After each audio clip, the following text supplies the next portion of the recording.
হোস্টেলের নিরাপত্তা, পানীয় জলসহ একাধিক দাবিতে বর্ধমান বিশ্ববিদ্যালয় প্রশাসনিক ভবনে বিক্ষোভ দেখালেন পড়ুয়াদের একাংশ। উপাচার্যের ঘরের সামনে বসে বিক্ষোভ দেখান তারা। পড়ুয়াদের বিক্ষোভে উত্তপ্ত হয়ে ওঠে বর্ধমান বিশ্ববিদ্যালয়ের রাজবাটি চত্বর। অভিযোগ, দীর্ঘদিন ধরে বিশ্ববিদ্যালয়ের হোস্টেলের বেহাল দশা।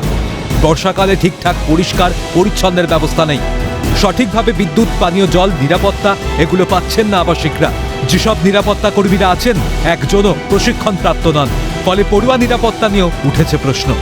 প্রশিক্ষণপ্রাপ্ত নিরাপত্তারক্ষীর দাবি জানিয়েছেন তারা। বর্ষার সময় আগাছায় ভরে থাকে হোস্টেল চত্বর, ফলে বাড়ছে সাপের উপদ্রব। এই সমস্ত সমস্যা সমাধানের দাবি দেওয়া নিয়ে উপাচার্যের অফিসের বাইরে বিক্ষোভ পড়ুয়াদের। নিরাপত্তারক্ষীরা বাধা দিলে প্ল্যাকার্ড হাতে গেটের সামনেই বসে পড়েন পড়ুয়ারা। চলে স্লোগান।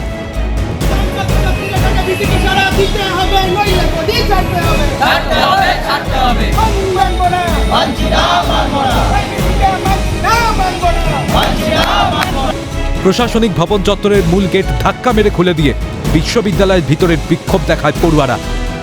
হোস্টেলে এই বর্ষাকালে প্রথমত ঠিকঠাক পরিষ্কার পরিচ্ছন্ন ব্যবস্থা নেই।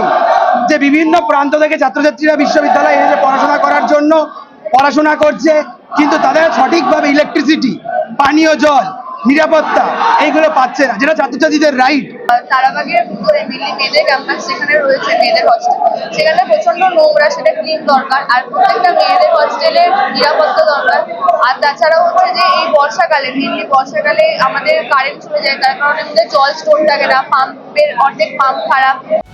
দূর দূরান্ত থেকে আগত পড়ুয়াদের ভরসা হোস্টেল, কিন্তু সেই হোস্টেলও বেহাল।